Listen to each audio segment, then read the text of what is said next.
덴마크의 기독교 철학자인 쉐렌 키르게고르라는 사람이 있습니다. 그가 1844년도에 불안의 개념이라는 책을 썼어요. 그는 이 책에서 인간 존재의 가장 깊은 정서 중에 하나를 불안이라 설명하고 있습니다. 그는 불안을 단순한 두려움과는 구별해서 설명을 하고 있더라고요. 두려움은 대상이 분명하다 본 것입니다. 두렵게 만드는 그 무엇이 분명히 있다라는 것이에요. 예를 들면 질병, 실패, 전쟁. 이런 것들은 대상이 아주 분명하기 때문에 이런 분명함으로 인해 주어지는 것이 무엇이냐? 바로 두려움이라는 것이죠. 그러나 그는 불안은 다르다고 보았습니다. 불안은 반대로 대상이 분명하지 않기에 어떤 가능성 앞에서 느끼는 감정이라 말합니다. 아직 일어나지는 않았지만 얼마든지 일어날 수 있는 가능성 앞에서 인간은 흔들리기 쉽다는 것이죠.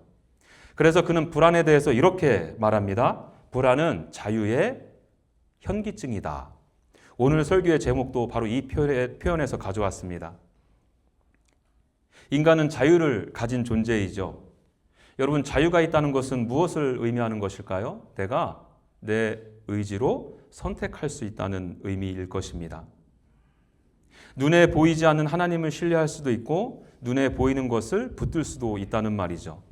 믿음 안에서 인내하며 기다릴 수도 있고 믿음으로 기다리지 못하고 조급해서 스스로 무언가를 만들어 붙들 수도 있다는 말입니다. 바로 이 가능성 앞에 설 때 인간은 현기증을 느낀다고 말하는 것이에요. 여러분, 왜 그렇습니까? 그 가능성 앞에서 인간은 어떤 선택을 해야 되기 때문이죠. 그리고 이 선택은 믿음에 근거할 수도 아니면 불신에 근거할 수도 있기 때문에 그렇습니다.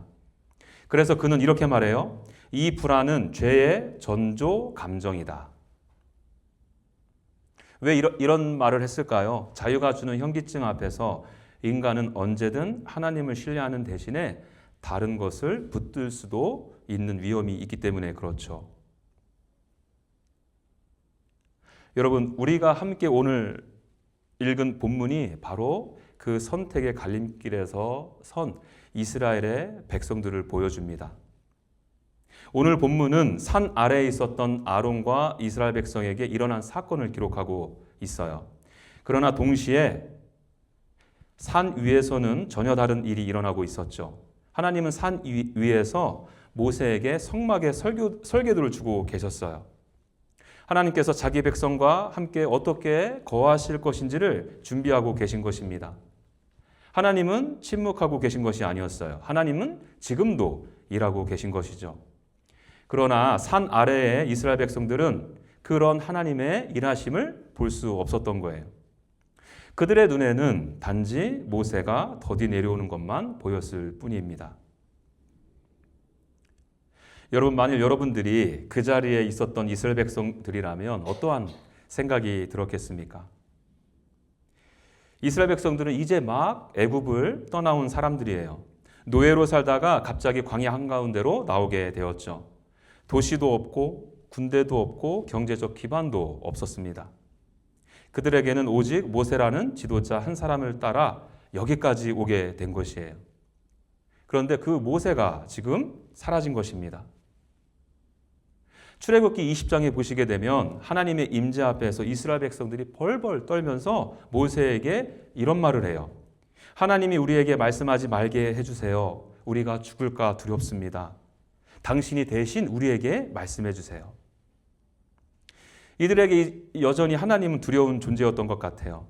그러니 모세 보고 하나님과 자신들 사이에서 어떤 연결고리 역할을 하라 한 것입니다. 이랬던 모세가 지금 사라진 거예요. 그들은 그들의 보호막이 사라졌다 느꼈을지도 모르겠습니다. 광야는 안정이 없는 곳이고 구조가 없는 곳이고 통제가 불가능한 곳이기 때문이죠. 그것들이 그들을 불안하게 만들었을 거예요. 오늘 본문에서는 더딤이라는 이 단어가 그 이스라엘 백성들의 심리를 제대로 표현해주고 있습니다. 여러분, 이 더딤이라는 단어는요, 단순한 시간의 지연이 아니에요. 기대가 어긋날 때의 당혹스러움을 나타낼 때 쓰이는 단어입니다. 약속이 지켜지지 않는 것처럼 보일 때의 실망감, 기다림이 길어질 때의 좌절감을 표현해내는 단어예요. 다시 말해서 그들은 키르게고르의 말처럼 자유의 현기증 앞에 놓이게 된 것입니다. 그 불안의 자리에서 지금 그들은 믿음의 시험대 위에 오르게 된 거예요. 오늘 본문에서는 이 기다림의 시간이 40일이라고 직접 언급하지는 않아요. 그러나 우리는 모세가 산 위에 있었던 시간이 40일이라는 것을 알고 있죠. 여러분, 성경에서 40이라는 숫자는 종종 시험의 시간을 의미하죠.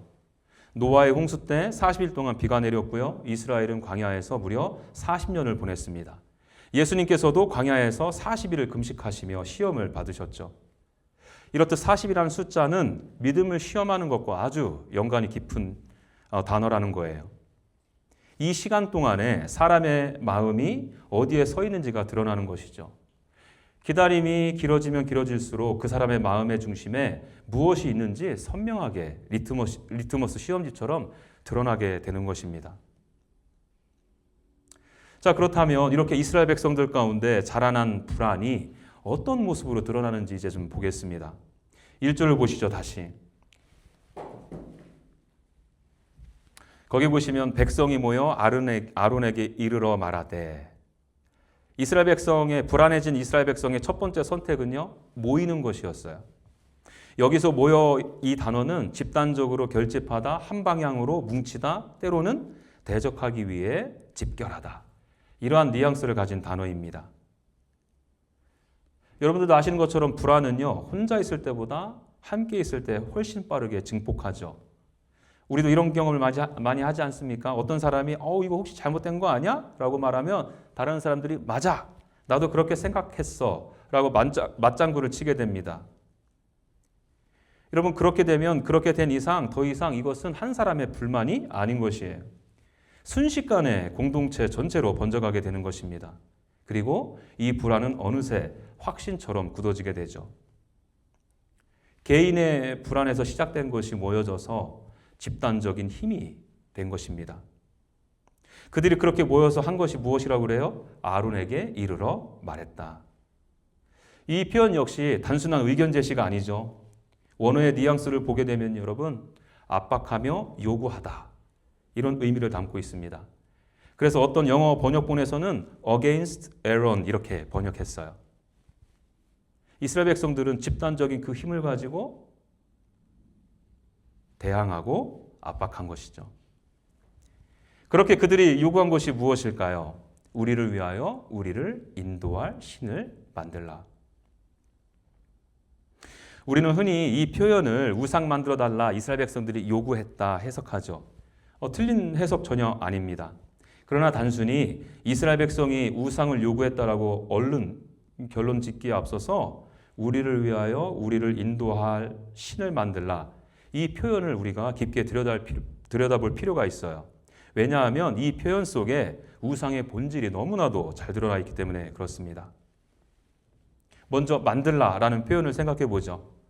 여러분, 하나님은 지어지시는 분입니까? 아니면 만드시는 분이십니까? 하나님은 창조주이시잖아요. 반대로 인간은 만들어진 존재입니다. 그런데 지금 인간이 하나님을 만들겠다고 말하고 있지 않습니까? 이것은 단순한 제작 요청이 아니라 창조 질서를 전복하는 요구인 것입니다. 보이지 않는 하나님을 기다리는 대신에 눈에 보이는 현상을 제작하겠다는 것이죠. 창조자 하나님을 신뢰하는 것이 아니라 통제 가능한 신을 만들겠다 하는 것입니다. 그리고 또 하나 우리가 주목해야 될 표현이 우리를 위하여.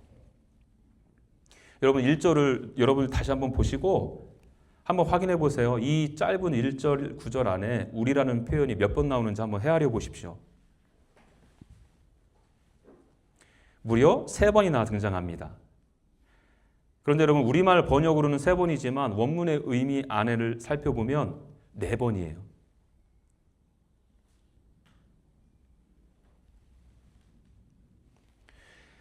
여러분 이것은 우상을 만드는 동기가 무엇이었는지 철저하게 드러내고 폭로해주는 표현인 것입니다.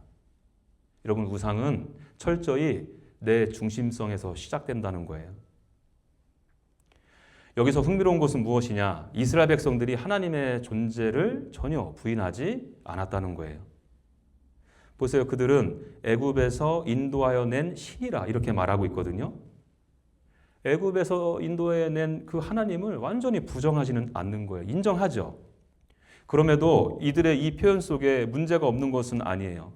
그 문제가 무엇이냐? 하나님을 인정하면서도 그 하나님을 자기 목적을 이루는 수단으로 재배치했다는 것입니다. 하나님을 없애는 것이 아니라 하나님을 나를 위해 존재하는 분으로 축소시켰다는 거예요. 이 요구를 받은 아론도 좀 볼까요? 아론은요, 이 백성에게 금고리를 가져오라고 하죠. 그 금은 출애굽할 때 하나님께서 애굽 사람들로부터 얻게 하신 장신구였을 가능성이 아주 크죠. 하나님께서 은혜로 선물로 주신 것들이었어요. 그런데 그 은혜가 모여져서 지금 무엇이 되었다고 그래요? 금송아지. 아론은 그것을 보고 이렇게 선포합니다. 이는 너희를 애굽 땅에서 인도하여 낸 너희의 신이라.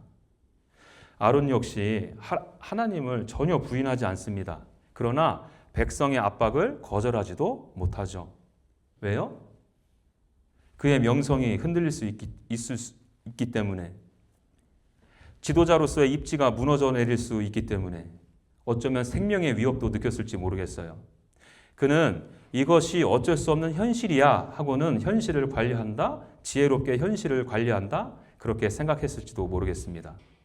그러나 그 내면 깊은 곳에서는 무엇이 있었어요? 자기 안정과 자기 지위를 지키기 위한 타협이 있었죠. 여러분 이스라엘 백성들과 아론의 모습을 보십시오. 우상은 하나님을 없애는 것이 아니에요. 하나님을 인정하면서도 하나님을 나를 위한 존재로 바꾸고 결국 다른 것으로 대체해버리는 것입니다. 우리 함께 작년에 북쉐어링 했었잖아요. 팀 켈러 목사님은 내가 만든 신이라는 책에서 우상을 이렇게 설명하죠. 우상이란 우리가 하나님보다 더 사랑하고 더 신뢰하고 더 의지하는 모든 것이다. 그러면서 독자에게 이런 질문을 던져요. 내가 그것을 잃어버리면 삶이 무너질 것 같은 것은 무엇인가요? 내가 그것을 얻지 못하면 견딜 수 없을 것 같은 것은 무엇인가요? 그것이 위협받을 때 내가 과도하게 분노하거나 절망하는 것은 무엇인가요? 이 질문에 솔직하게 답해보면 우리가 무엇을 붙들고 살아가는지 분명하게 드러나죠. 그것이 돈일 수도, 성공일 수도, 자녀일 수도 있습니다. 인정과 평판일 수도 있을 거예요. 겉으로는 하나님을 믿는다고 고백할 것입니다. 그러나 그 마음속 깊은 곳에서는 그것들이 나를 지켜줄 거라 믿고 있는 것이에요. 그것에서 안정과 평안을 얻게 되는 거죠. 이 이스라엘 백성들에게 있어서는 여러분 그 믿음이 결국 무엇으로 나타났습니까? 금송아지요. 고대 근동 세계에서 황소와 송아지는 단순한 가축이 아니었어요. 힘의 상징이었고요. 생명력과 다산, 풍요를 상징하는 형상이었습니다. 아무것도 없는 광야에 살아야 했던 이스라엘 백성들에게 있어서 이것만큼 매력적인 상징도 없었을 거예요. 그러나 여기서 우리가 한 가지 질문을 던져봐야 돼요.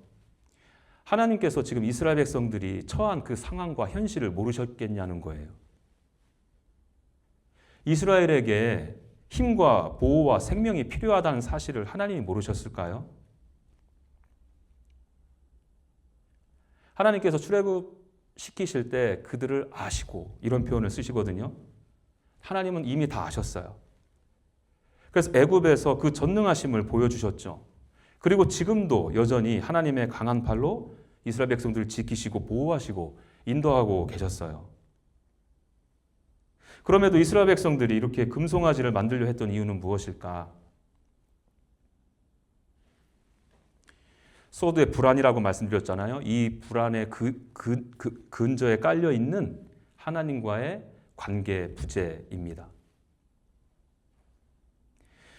여러분 오늘 본문을 잘 보시거나 또 이 금송아지 우상 사건과 관련된 내용이 32장, 33장에 기록되어져 있는데 이스라엘 백성들의 특징을 보십시오. 하나님에 대한 질문이 전혀 없어요. 하나님의 뜻을 묻는 장면도 없습니다. 기도도 없고요. 회개도 없어요. 단지 요구만 있을 뿐이에요.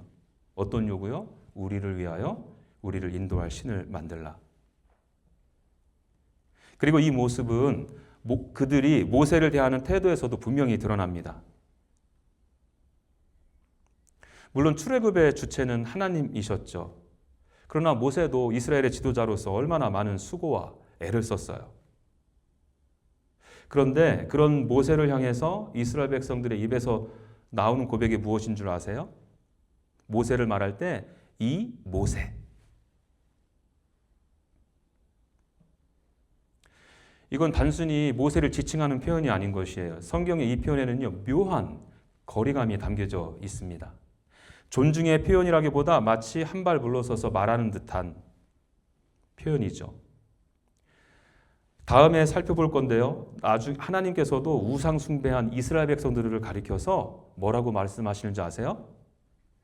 내 백성이다 하지 않고요. 이 백성이라고 말씀하시거든요.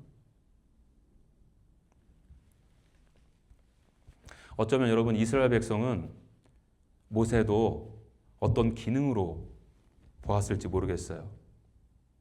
그렇지 않나요? 모세가 지금 며칠째 보이지 않고 있잖아요. 그러면 최소한 뭐 이런 질문들을 좀 해야 되지 않겠어요? 우리를 출애굽시키는데 애쓴 모세는 어디 있지? 산 위에는 올라갔다고 하는데 지금 모세 괜찮은 건가? 마찬가지로 본문 어디에도요. 이스라엘 백성들을 통해서 그런 마음은 전혀 보이질 않습니다. 그들의 관심은 모세의 안위가 아니죠. 하나님의 뜻도 아니었어요. 단 하나.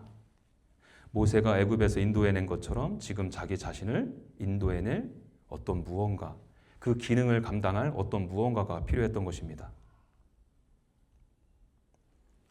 여러분, 하나님과의 관계 무너짐, 깨어짐이 이렇게 무서운 것이에요.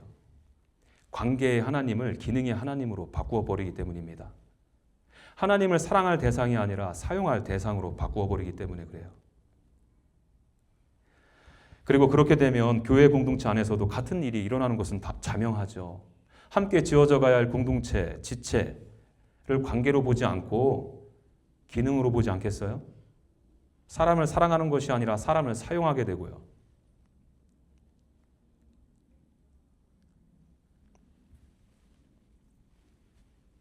그런데 여러분 여기서 오늘 본문은 맞춰지지 않고 더 놀라운 일들이 벌어졌다 우리 가운데 이야기해주고 있습니다. 하나님과의 관계가 그렇게 사라졌다면 예배도 당연히 사라져야 될 것 같잖아요. 그런데 그렇지 않아요. 오히려 예배의 형식은 그대로 남아 있습니다. 본문 5절과 6절을 보십시오. 제가 요약해서 설명드릴게요. 아론은 그 앞에서 제단을 쌓고요. 선포합니다. 내일은 여호와의 절일이라. 그리고 이스라엘 백성들은 이튿날 아침에 일찍 일어나 번제를 드렸고요. 화목제를 드려요. 그리고 먹고 마시며 일어나 뛰놀았다 합니다. 여러분 우리가 지금 계속 출애굽기를 살펴보서 알지만 이 장면은 우리에게 낯설지 않죠. 출애굽기 24장을 혹시 기억하십니까? 출애굽기 24장에는 여러분 하나님과 이스라엘 백성들 사이에 언약을 맺는 장면이 소개됩니다. 모세가 여호와의 말씀을 이스라엘 백성들에게 전하고 이스라엘 백성들은 여호와께서 말씀하신 모든 것을 우리가 준행하겠습니다 라고 응답하죠. 그리고는 제단을 쌓고 번제를 드리고 화목제를 드려요. 그리고 하나님 앞에서 먹고 마십니다.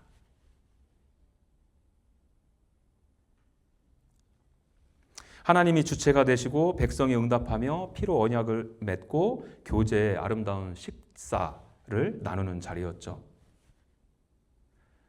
오늘 이 본문을 가만히 보면 그때 그 일이 재현되고 있는 것처럼 보인다는 거예요. 그런데 여러분 24장과 오늘 본문에는 결정적인 차이가 하나 있습니다. 그 차이를 드러내는 표현이 바로 일어나 뛰놀더라 라는 말이에요.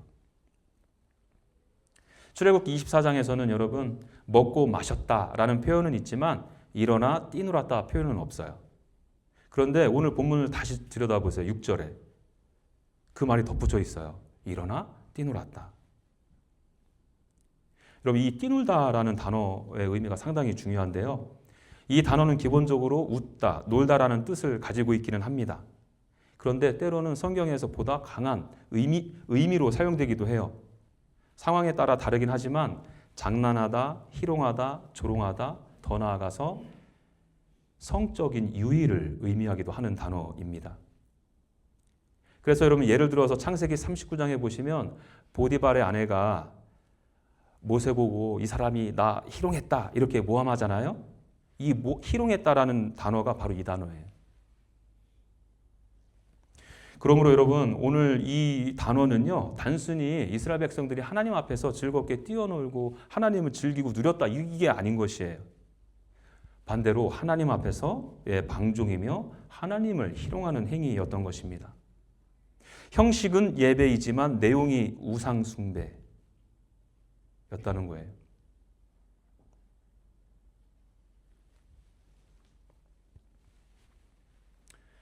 여러분, 그런데 이런 모습들이 오늘날 우리 교회 안에 전혀 일어나지 않는다라고 자신 있게 우리가 말할 수 있겠습니까? 하나님을 사랑하기 위해 예배하는 것이 아니라 하나님께 있는 기능을 얻기 위해 예배하는 신앙 말입니다. 예를 들어서 이런 모습들이겠죠. 예배가 하나님을 만나는 시간이 아니라 문제를 해결하는 종교적 방법이 되어버리는 것. 기도가 하나님과의 교제가 아니라 내 계획을 이루기 위한 설득의 수단이 되는 것. 헌신과 봉사가 하나님을 사랑했기 때문이 아니라 인정과 영향력을 얻기 위한 종교적 활동이 되는 것. 교회가 하나님을 예배하는 공동체가 아니라 성공과 번영을 보장받는 종교적 플랫폼이 되는 것입니다. 그래서 이런 거에 절어 계신 분들은 이런 설교를 하면 좋아하죠. 하나님을 잘 믿으면 일이 잘 됩니다. 하나님을 잘 섬기면 자녀가 잘 될 것입니다. 헌금을 많이 하면 복을 많이 받을 것입니다. 이 말들이 완전히 틀렸다라고는 말할 수 없어요. 그러나 그 중심이 하나님이 아니라 내 삶의 성공과 안정에 있다라면 그것은 복음이 아니라 또 다른 금송아지라는 것이죠. 반대로 자기를 부인하고 자기 십자가를 지고 예수님을 따르라. 이런 얘기하면 불편해하죠. 죄를 고발하는 말씀은 거북하게 듣습니다. 그러나 여러분, 복음은 피 흘림의 이야기예요. 십자가 사건은요, 우리의 자아를 해체하는 사건입니다. 복음의 목적은 세상적 성공이 아니라 하나님과의 화목이며 하나님과의 친밀함이며 하나님을 더더욱 알아가는 것입니다. 이런 거에는 관심이 없죠. 여전히 내 중심적이니까. 나나 내 가족만 잘 되면 그만이니까요. 그리고 하나님과 가까워지는 그 과정은요, 때로 편안하지도 않아요. 하나님은 우리의 우상을 깨뜨려 버리기 위해서 우리가 하나님 대신에 의지하던 그 구조를 흔들어 버리시거든요. 우리가 붙들고 있었던 송아지를 내려놓게 하세요. 여러분, 이 과정이 얼마나 아프고 고통스러운지 몰라요. 그렇기 때문에 우리는 종종 하나님 앞에서 하나님은 당신은 나를 사랑한다면서 왜 이런 일을 허락하십니까? 하고 묻기도 하죠. 그러나 사실은 정반대예요. 하나님께서 우리를 사랑하시기 때문에 그 우상을 깨뜨리시는 것입니다. 우리가 하나님보다 다른 것들을 더 붙들고 살지 않도록 하나님께서 우리의 삶을 계속해서 다루어 가고 계신 것이에요. 바로 그런 과정들을 통해서 점점점 하나님을 닮아가고 하나님의 나라를 품게 되게 만든다는 것이죠.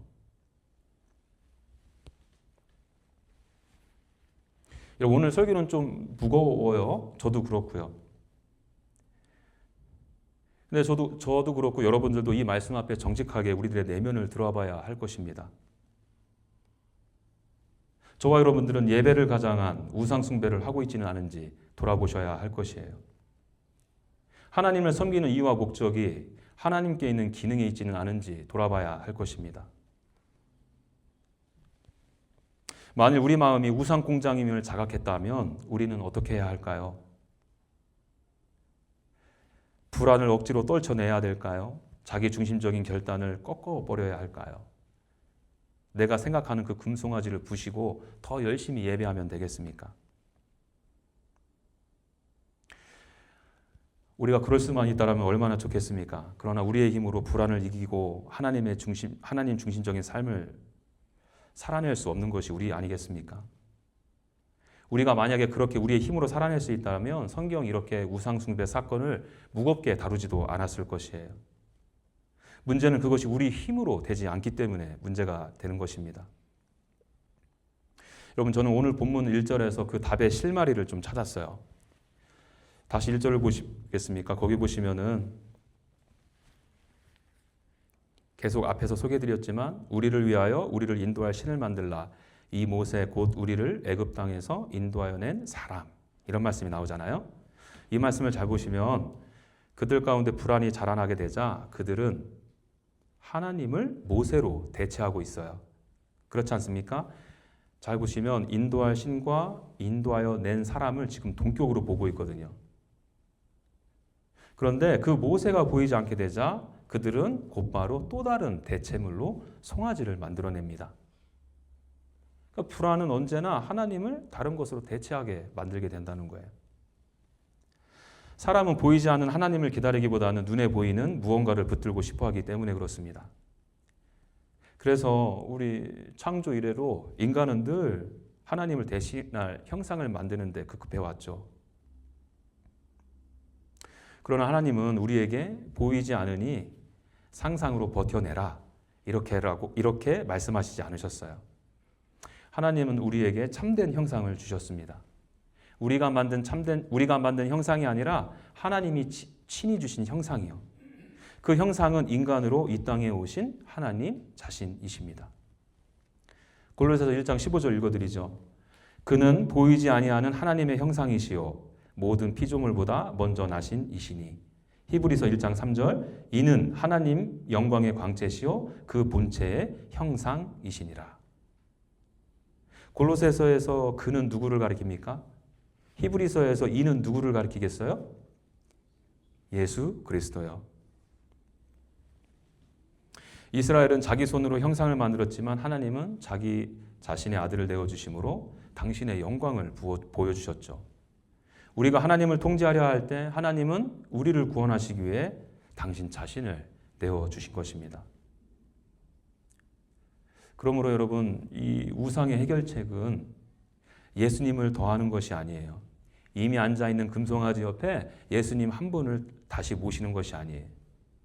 그 자리가 완전히 예수 그리스도로 대체되어야 한다는 것입니다. 우리는 불안을 없애려고 노력하는 것이 아니라 자유가 주는 현기증 앞에서 우리의 시선을 금송아지가 아닌 십자가에 달리신 참 형상 대신 예수 그리스도께 고정해야 한다는 것입니다. 저는 오늘 저와 여러분들에게 이 은혜가 있어지기를 소망해요. 예수 그리스도와 더욱 가까워지기를 소망하십시오. 하나님의 말씀을 주야로 묵상함으로 하나님과 깊은 사귐과 교제를 나누시기를 결단하십시오. 술 취하지 마시고요. 성령 충만으로 그분의 통치와 다스림 안에 거하십시오.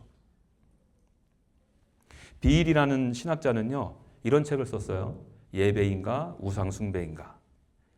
그는 이 책에서 이렇게 말합니다. 우리는 우리가 예배하는 것을 닮아간다. 무슨 말인지 다 아시겠죠?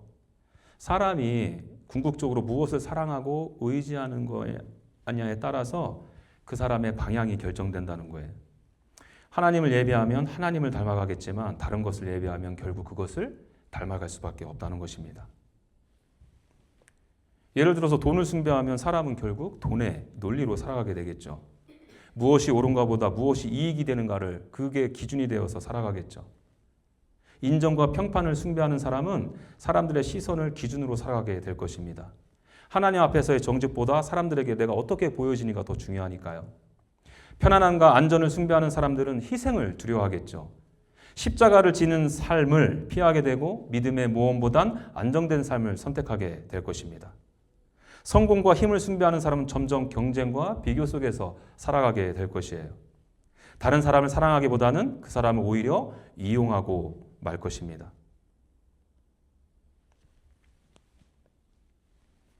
반대로 하나님을 예배하는 삶은 점점 하나님을 닮아가겠죠. 예수님의 인격을 닮아가겠죠. 자기 자신을 주장하기보다 내려놓게 될 것입니다. 얻기보다 나누려고 할 것입니다. 지배하기보다 섬기려 할 것입니다. 높아지려 하기보다 낮아지려 할 것이에요. 경쟁하기보다 사랑을 선택할 것입니다. 미움보다 용서를 선택할 것이에요. 자기 만족이 아니라 하나님을 기쁘시게 하는 것이 무엇일까? 그것이 삶의 기준이 될 것입니다. 여러분, 그래서 하나님을 예배하는 사람들의 삶에는 어쩔 수 없어요. 당연히 예수 그리스도의 이미지가 나타날 수밖에 없어요. 희생하고 섬기고 배려하고 용서하고 사랑하는 삶.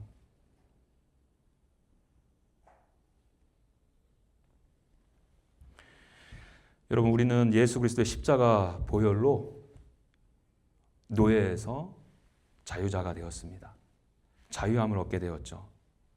그렇기 때문에 우리는 매 순간 어쩌면 이 위대하고도 고귀한 자유라는 자유를 가진 자로서 현기증을 가질 수밖에 없는 존재로 살아갈 수밖에 없어요. 불안이 내 앞을 가로막고 있을 때가 많이 있다는 것입니다. 여러분, 그 자리에서 우리는 선택해야 해요. 예수 그리스도를 붙드시겠습니까? 아니면 또 다른 송아지를 만들어내시겠습니까? 함께 기도하죠.